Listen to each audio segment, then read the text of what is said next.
penilaian atasan langsung. Artinya teman-teman Panwascam ini dites dengan diberikan soal oleh Bawaslu RI juga. Itu dalam Google Form dia jawab. Ya, dalam pemasangan itu masih lah melihat etika estetika. Ya, sepanjang jalan itu kan ada tidak mengganggu ketertiban umum. Anggaplah trotoar kan ini penjalan kaki nih. Jangan sampai penjalan kaki terganggu. Karena ini kan kompetisi yang demokratis lah.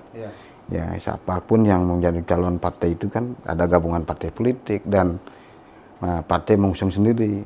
Kalau nggak memenuhi 20 dan 25% itu kan dia gabungan partai politik yang mengusung.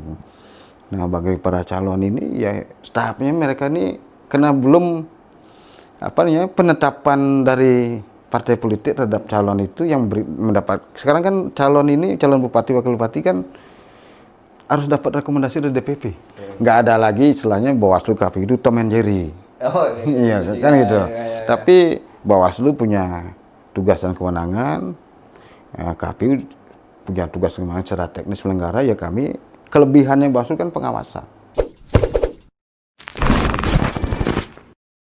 Selamat tahun kembali lagi bersama saya di sini. Kali ini kita kunjungan dan silaturahmi ke kantor Bawaslu Kabupaten Tabanan.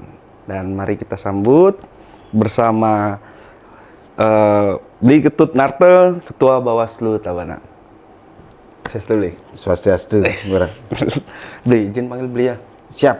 Biar kita ini ya, kita santai aja lah. Nah, santai aja nih, jangan tegang-tegang nih kan. Biarkan medsos aja yang tegang nih. Di medsos aja yang tegang. Kita ngobrol tetap santai. Santai. Gitu. Setelah pemilu santai lah. Ya, tarik nafas gitu kan. Cuman sayangnya bukan diubut nih, Bli. Iya. Kan bisa kita kalau diubut sambil ini kan. Ya. Gimana kabar, Bli? Baik, sangat luar biasa ini. Terima kasih sudah kunjungan ke Bawaslu Tabanan ya. Siap. Bagian dari penghormatan terhadap kami kehadiran ini. Siap. Karena kemarin gini, Bli. Kita kan kemarin sempat juga ke KPU Gianyar gitu kan. Terus kita tim ini riset lah gitu kan. Siap. Mana kira-kira Bawaslu yang sekiranya di luar dari provinsi lah gitu misalnya. Kabupaten nih untuk kita jajak ngobrol. Terus dapat informasi dari teman-teman pemantau juga, terus dari teman-teman organisasi-organisasi yang ada di Bali. Paling enak diajak ngobrol itu adalah Bawaslu Kabupaten Tabanan dan ketuanya yaitu Bli Ketut Nartel. Oh itu ya, langsung lah berkunjung lah sini. Siap. Oke Bli. Bli, sejak kapan Bli sebenarnya menjadi anggota atau ketua Bawaslu Kabupaten Tabanan? Ya, saya menjadi anggota Bawaslu Kabupaten Tabanan karena ini kan Bawaslu mulai permanen di tahun 2018. Kalau sebelumnya kan itu masih Panwaslu, sifatnya ad hoc dia. Nah, 2018 artinya menjadi permanen. Ya, Bli melamar jadi Bawaslu Tabanan, dia Astonggaro diterima. Nah, ini yang periode yang kedua. Iya. Oh, enten ya. Berarti sebelum Bawaslu apa Bli tadi namanya? Panwas. Ya, sebelumnya ini lembaga Bawaslu ini kan sifatnya pengawas milu kabupaten, tapi bukan Bawaslu. Oke. Kalau di tingkat kabupaten itu dia sebagai pemantau pengawas itu Panwas itu. Iya, kalau dulu kan sebelum permanen artinya Panwaslu Kabupaten, Panwaslu Kecamatan dan Desa. Nah, ini kan sifatnya ad hoc. Nah, dibutuhkan setelah pemilu selesai. Iya. Nah, akhirnya mulailah di tahun 2018 ini menjadi permanen di tingkat kabupaten. Sebelumnya berarti kalau di tingkat provinsi sudah permanen. Sudah permanen. Cuman belum sampai kabupaten. Belum kabupaten. Iya. Oke, tapi semenjak 2018 nih sudah permanen. Permanen ya. Lama juga Bli ya. Lumayan. Iya. Oke, Bli, boleh cerita sedikit nggak Bli terkait dengan tadi kan kita adem ayem nih. Bli bicara tadi udahlah habis pemilu kita rileks sejenak gitu. Tapi lebih enak kalau Bli ceritakan gitu gimana perjuangan Bawaslu Tabanan nih, kinerja Bawaslu Tabanan nih terkait dengan Pilpres dan pileg kemarin deh. Karena kan informasinya kita ngelihat juga, riset juga tim kita bahwasannya geraknya Bawaslu Tabanan ini bahkan terkait dengan pentertibkan APK waktu itu lumayan kencang juga loh sampai ke dalam-dalam gitu kan. Nah itu bisa disampaikan nggak, Bing? Ya perlu saya sampaikan di pemilu 2024 kemarin ini kan pemilihan DPR, DPD, DPR Provinsi Kabupaten Kota termasuk serentak itu pemilihan presiden dan wakil presiden. Ini sejarah sebenarnya.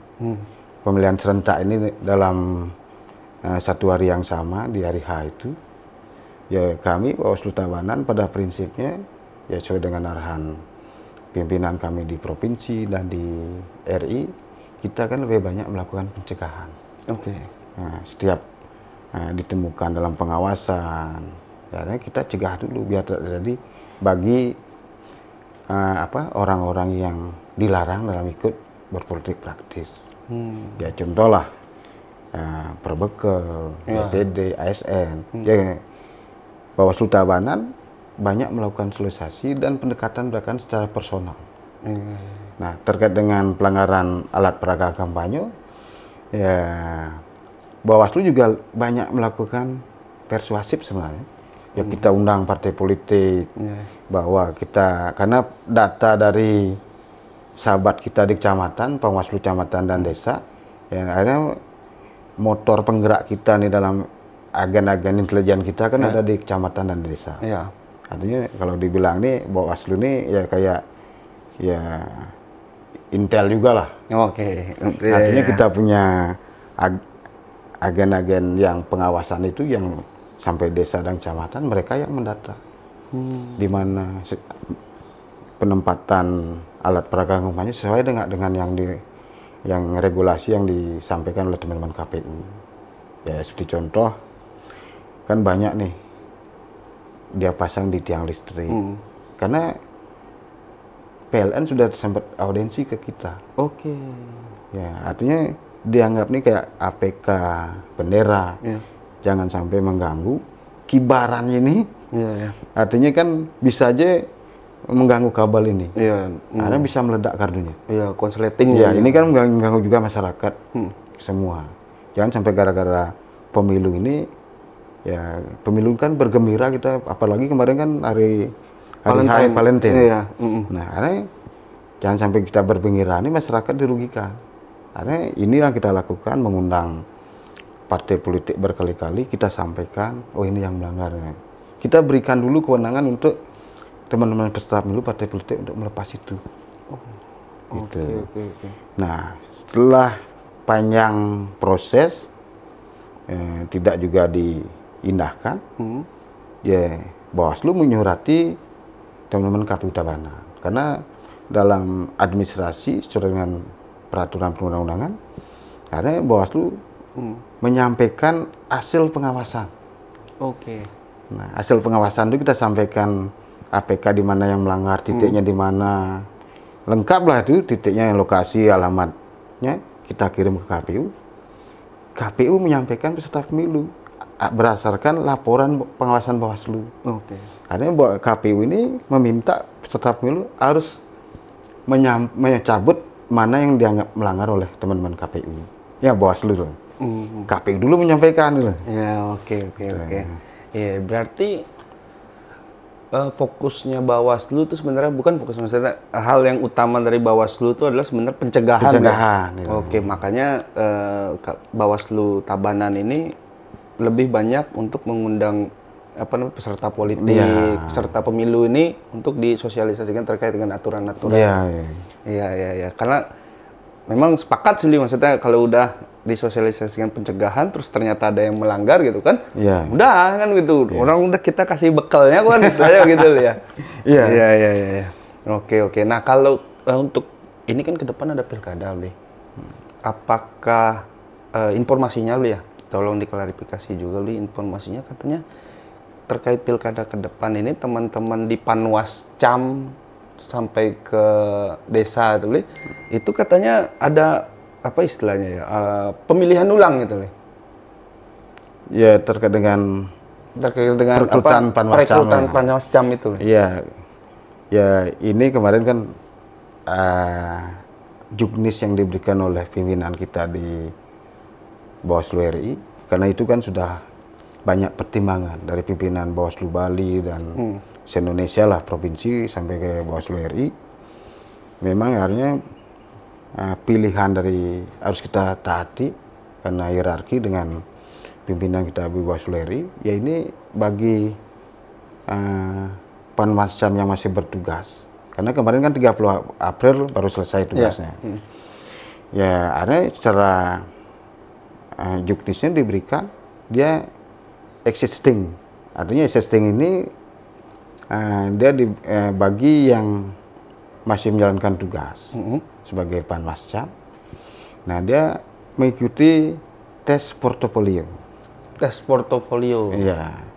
Tes portofolio ini dia dimanapun dia boleh mengerjakan soal-soal itu yang diberikan dalam Google Form, baik di rumah, dimanapun. Tapi ini persoalan juga bagi Bawaslu. Tidak semudah itu ini. Karena dia akan membawa dokumen pendukung ke Bawaslu. Oke. Ya, kita cek dulu kejujurannya mereka ini sebenarnya. Ya contoh, dalam soal itu yang saya baca, karena soal ini dari RI langsung. Oh, soalnya dari RI langsung? Bukan kabupaten provinsi yang buat. Iya, dari RI langsung dari RI setelah cek berapa kali melakukan rapat pleno. Oke.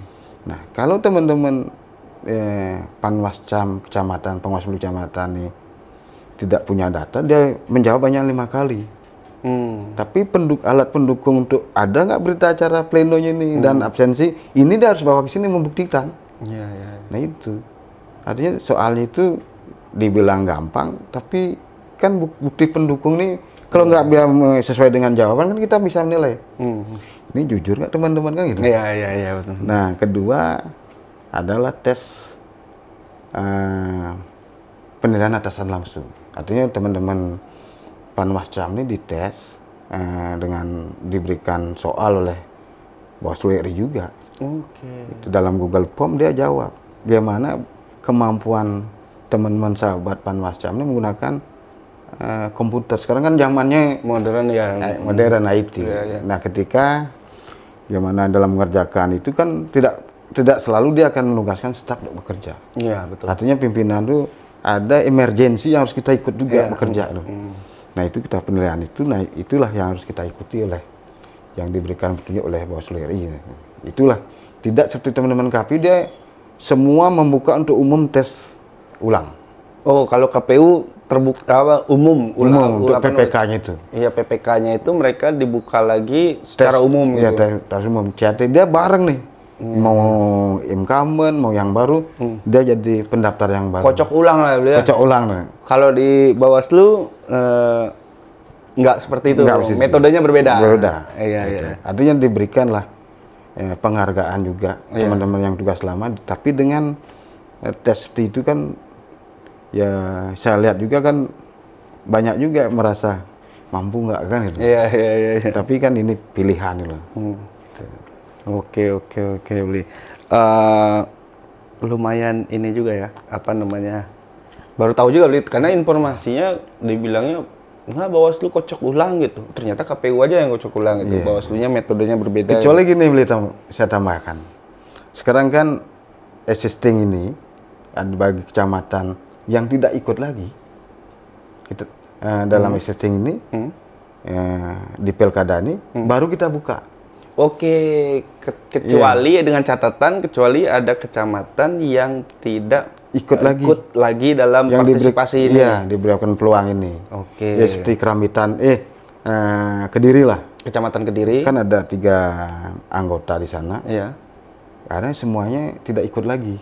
Oh, berarti itu akan dibuka. Udah kita buka lagi itu untuk umum itu loh. Iya, untuk umum. Nah, contoh juga salah satu kecamatan di Keramitan. Satu yang nggak mengikuti. Akhirnya kita buka satu aja kebutuhan kita. Kuotanya satu aja. Kuotanya satu aja. Iya. Nah bagi yang kecamatan yang tidak mengikuti semua dan kemarin kita nyatakan sudah lulus, akhirnya kita tidak buka lagi. Iya, iya, iya. Yang dibuka itu yang masih kurang aja. Oke. Iya. Keren juga sih, Li. Maksudnya tapi kan dengan catatan ada Iya. dicek kembali kan Iya. kinerjanya gitu kan. Bener nggak kemarin melakukan kan? Itu ya. Jangan asal jawab lah kan. Iya. Jadi itu ya bukti pendukung harus dibawa itu. Iya. Bli, tapi gini Bli, sebenarnya kalau di Bawaslu ini boleh nggak sih Bli menyikapi hal-hal yang sedang ramai di sosial media, entah di obrolan-obrolan akar rumput gitu, Bli. Misal seperti ini, apa namanya? Banyak pertanyaan seperti ini, Bli.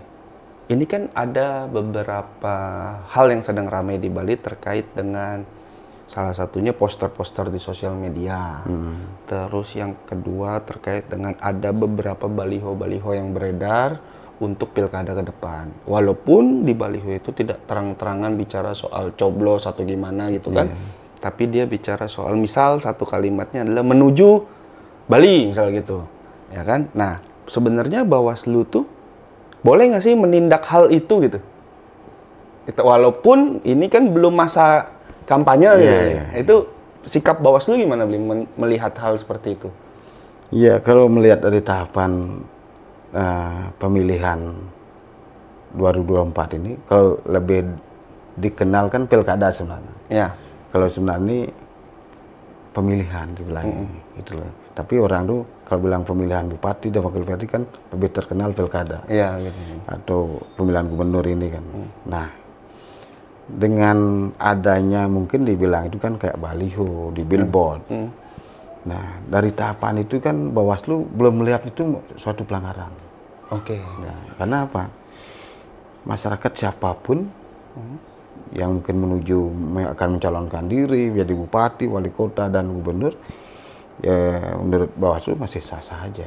Oke. Karena pertama, saat ini kan belum ada penetapan dari partai politik atau gabungan partai politik terhadap calon. Oke. Itu yang pertama. Kedua, tahapan masa kampanye juga belum. Iya. Nah, ini kan mereka ini ya mungkin yang ada itu kan artinya sosialisasi diri lah, atau mungkin relawan lah yang masang bukan yang itu loh. Nah, yang harapan Bawaslu, walaupun bukan ranah Bawaslu sampai saat ini, ya kami sebagai Bawaslu di Kabupaten Tabanan kan menginginkan ya dalam pemasangan itu masih lah melihat etika estetika.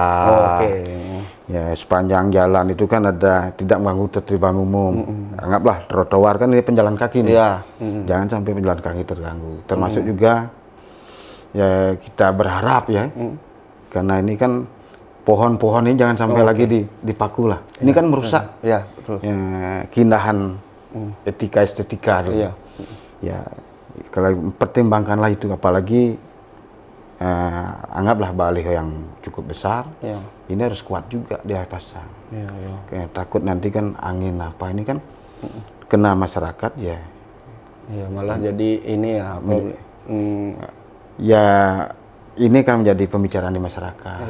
Ini kan merugikan juga bagi yang mungkin relawan yang akan mencalonkan gitu. Ya mungkin niatnya tujuannya baik, ingin mensosialisasikan, tapi karena salah penempatan, salah apa namanya mengganggu ketertiban umum, akhirnya kena kerugian ke orang gitu kan.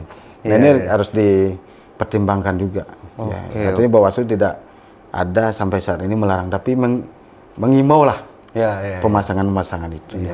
Karena memang masih Bawaslu sifatnya menunggu dulu sampai tahapan itu, baru bisa ditindak oleh Bawaslu. Ya dengan metode yang tadi di awal bilang ya, dengan peringatan, memberikan surat, panggil partai politik. Ya kita kan tetap persuasif lah. Gimana pun Bawaslu ini jangan kelihatan serem lah. Ya gimana Bawaslu ini kita kan sama-sama mensukseskan pilkada dengan KPU. Ya kita pendekat dengan peserta pemilu, partai politik. Ya gimana tujuannya kan Tabanan, Bali aman nyaman ya sukses lah. Pilkada, pilpres kita udah sukses. DPR, DPD dan DPR provinsi sukses. Ya Bali termasuk tidak ada gugatan ya. Karena ini kan sukses. Nah pilkada ini gimana kita bisa sukses lagi deh. Ya kami berharap ya itu seperti itu. Kami selalu pendekatan. Ya nggak ada lagi jaga jarak partai manapun, peserta manapun ya kita akan ada pencegahan gitu loh. Itu rasanya kalau seperti itu kan pilkadanya berjalan aman ya. Iya, dan damai juga, damai asik jadinya ya. gitu kan. Masyarakat juga sejuk lah. Ya, dan pandangan orang berpolitik tuh akhirnya mungkin kalau dibilang dulu adalah serem gitu kan, dan dibilangnya orang berpolitik itu apa bahasanya, bestegal lah gitu kan. Akhirnya karena melihat kondisi yang bisa saling apa namanya silaturahmi, terus bertukar ini kan bukan informasi apa namanya, tukar aturan ini seperti apa, saling mengingatkan gitu kan. Ya. Jadinya kan enak gitu nih, adem ya. Oke, Bli. Terus ini Bli, apa namanya? Ini ada satu apa namanya pertanyaan dari saya pribadi lah gitu, dari tiang pribadi. Gini Bli, kan sedang ramai ini Bli, begini Bli. Ada beberapa anggota tuh kita bilangnya mungkin legislatif dan eksekutif lah Bli. Iya. Dia itu membagikan hibah tuh ke rumah ibadah Bli. Nah, itu apakah kalau bahasanya mungkin begini Bli, apa yang kurang gini Bli, tapi semoga ini Bli apa namanya, apakah itu bisa dianggap manuver di awal gitu Bli, maksudnya, atau ini kan nggak boleh juga dia ini ke rumah ibadah gitu kalau secara kepemiluan misal gitu Bli, melanggar aturan gitu. Itu tanggapannya gimana Bli, ada eksekutif dan legislatif masukkan hibah ke rumah ibadah itu? Ya, bagi kami Bawaslu, karena seperti tadi bilang kan belum tahapan. Oke, oh iya. Nah, terus juga pemerintah di masing-masing wilayah dan termasuk anggota dewan ya, ya dia punya kewenangan untuk membawa bantuan ke konstituennya ini. Oke. Iya. Ya dulu kan, ya, tapi dengan cara-cara yang memang sesuai dengan peraturan undang-undangan. Ya mungkin kayak hibah, bansos ini kan sudah ada regulasi yang diatur. Iya. Karena mereka membawa itu mau ke kelompok kemana, ya, ini mereka kan sudah jelas. Kecuali nanti setelah mereka ditetapkan sebagai peserta pasangan calon bupati, wakil bupati atau gubernur, wakil gubernur, nah, di situ baru Bawaslu akan mulai melakukan pencegahan. Sekarang sudah ranahnya Bawaslu mengingatkan pencegahan bahwa bagi anggota DPR atau pemerintah daerah, bupati, wakil bupati, tidak boleh lagi menyebarkan bantuan ke masyarakat. Nah itu baru akan Bawaslu akan mengingatkan itu. Ini bagian dari tadi disampaikan itu kan mencari dukungan apa kan gitu. Manuver lebih awal. Tapi sepanjang ini tahapan belum mulai, nah pemerintah kan punya kewenangan untuk membantu masyarakat. Iya betul. Itu termasuk juga teman-teman kita di DPR ini kan ya kemarin banyak menjanjikan konstituen. Sekarang kan karena hibah dan ini kan ada di pemerintah. Nah, teman-teman yang di DPR kan memfasilitasi loh. Makanya banyak di baliho-baliho ini kan fasilitator. Karena dia beliau bukan kewenangan untuk menyerahkan hibah, hanya membantu fasilitatif. Yang punya kewenangan kan pemerintah daerah. Oke. Siap, akhirnya terjawab juga gitu kan, karena ada beberapa teman-teman di kolom komentar sosmed Gema Bali pertanyaan seperti itu juga, yaitu entah mau di YouTube, TikTok, tapi lebih banyak di TikTok sih beberapa pertanyaan-pertanyaan itu gitu. Terakhir nih Bli, rasanya juga cukup panjang juga gitu kan Bli. Terakhir Bli, ada pesan nggak Bli terhadap masyarakat Tabanan, khususnya Tabanan gitu kan, atau kepada calon-calon yang akan menjadi peserta pilkada di Tabanan gitu nih? Ya, dari Bawaslu Tabanan ya pertama untuk masyarakat dulu.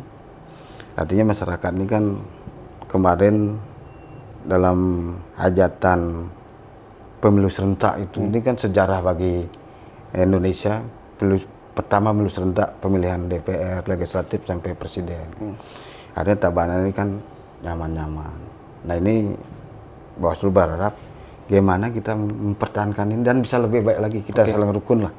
Karena pilihan itu kan silahkan, pilihan masing-masing gitu loh.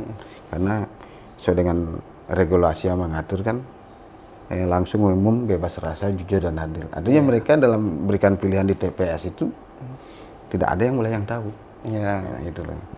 Nah, masyarakat ini, perlu saya ke belakang sedikit.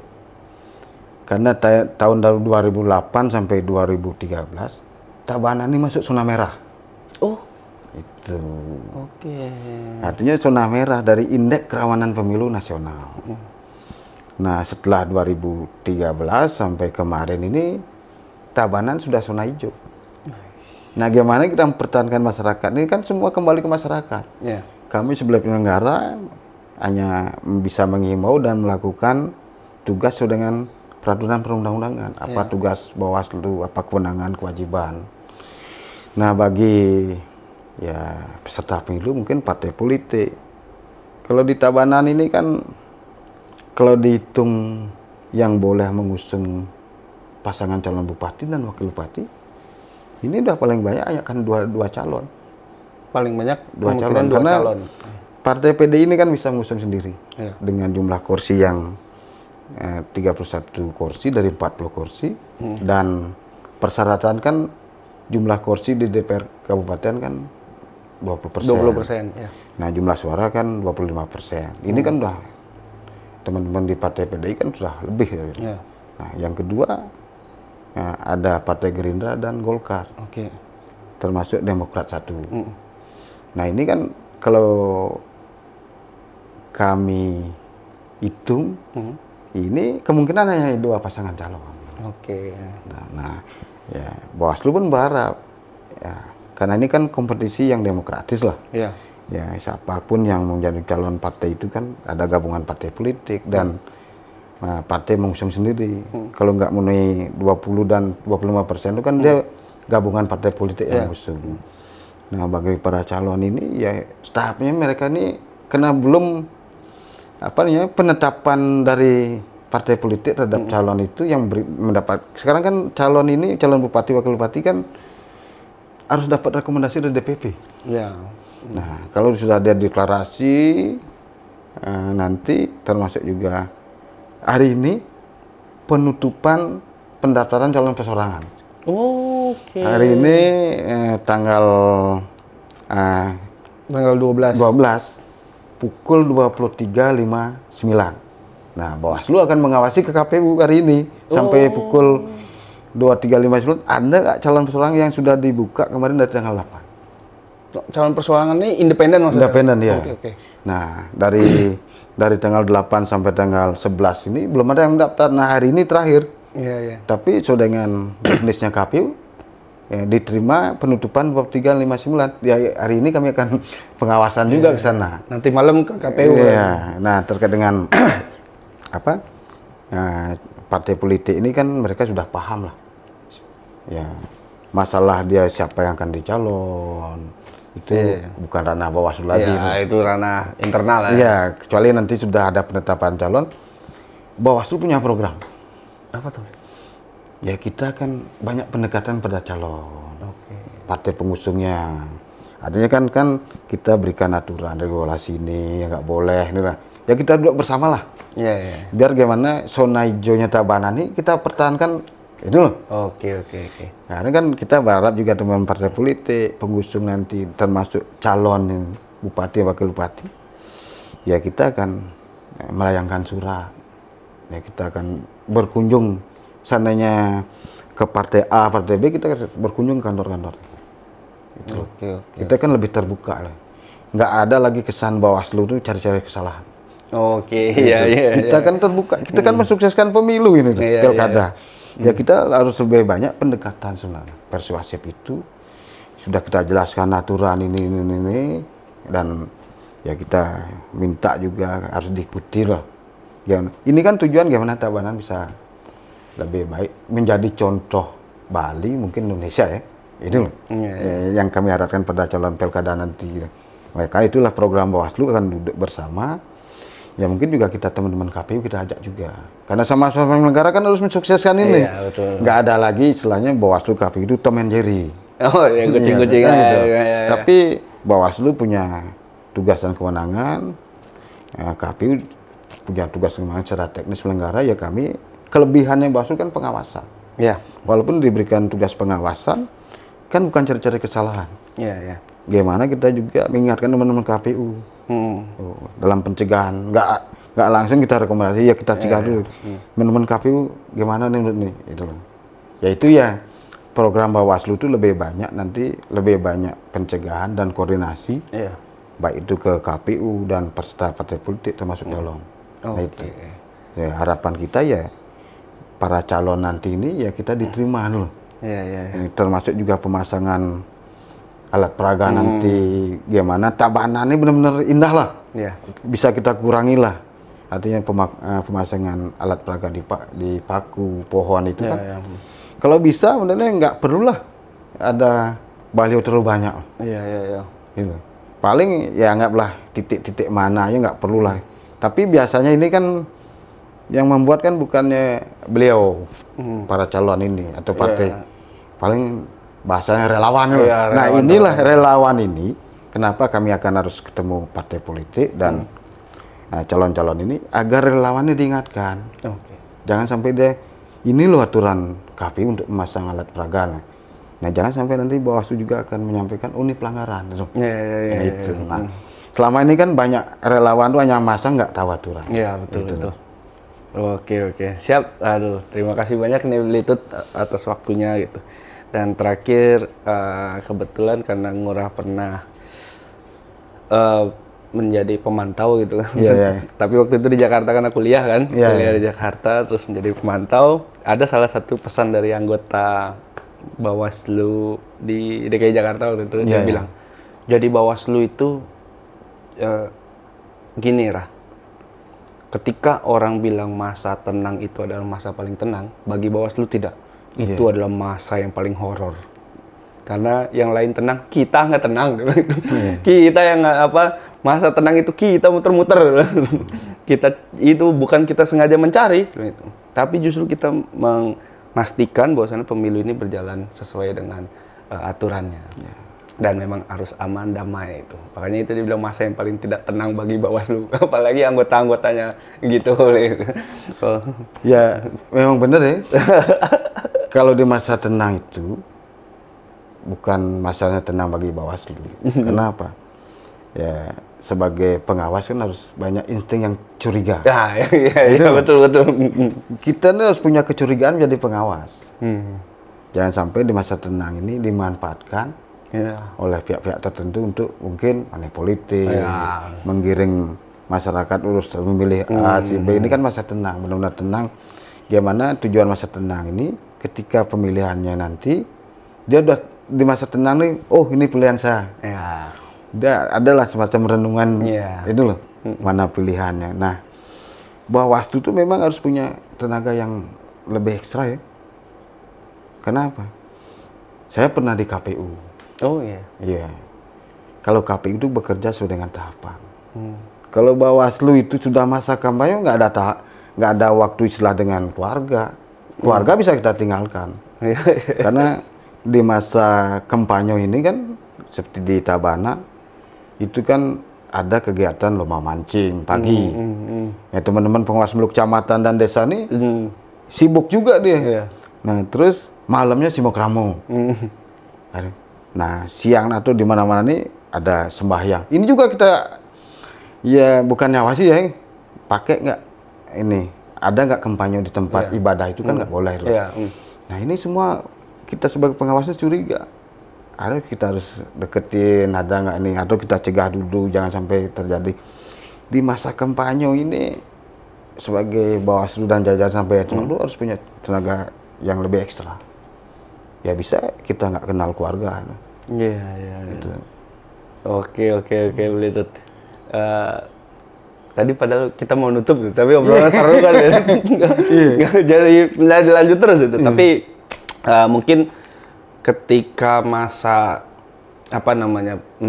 proses proses pilkada ini sudah berlangsung, nanti kita boleh silaturahmi lagi. Siap. Ya. Dan kita bantu untuk apa istilahnya, kita mengingatkan masyarakat Ya. bahwasannya ada hal yang memang harus diikuti secara aturan. Ya. Seperti itu. Oke, Blitut, terima kasih sudah memberikan waktunya. Terima kasih. Ya, sebagai penutup kami sangat terbuka karena teman-teman media apapun, kami ya mungkin dibilang dulu lebih gampang komunikasi ya. Kalau udah ada telepon saya harus berhenti nih menerima telepon. Oke. Karena kan kita lebih banyak bantu oleh media sosialisasi. Nah inilah kalau dibilang artis itu tanpa media nggak terkenal dia kan. Iya, ini salah satu yang kemarin ngobrol sama media itu. Ketua Bawaslu Tabanan udah paling bener ya. Oke, Litut. Terima kasih juga. Siap, Murah. Siap. Kita Bawaslu Tabanan tetap terbuka untuk semua media. Iya. Apalagi dalam podcast ini kan luar biasa ya. Saya Bawaslu Tabanan terima kasih banyak. Siap. Sukses semua Litut sekali lagi. Sama-sama. Siap. Oke. Semeton gue kembali, terima kasih sudah menonton video ini. Jangan lupa untuk di like, comment, and subscribe, dan di share juga video ini kepada keluarga siapapun itu yang menonton. Dan sampai jumpa di video kita selanjutnya. Sukses.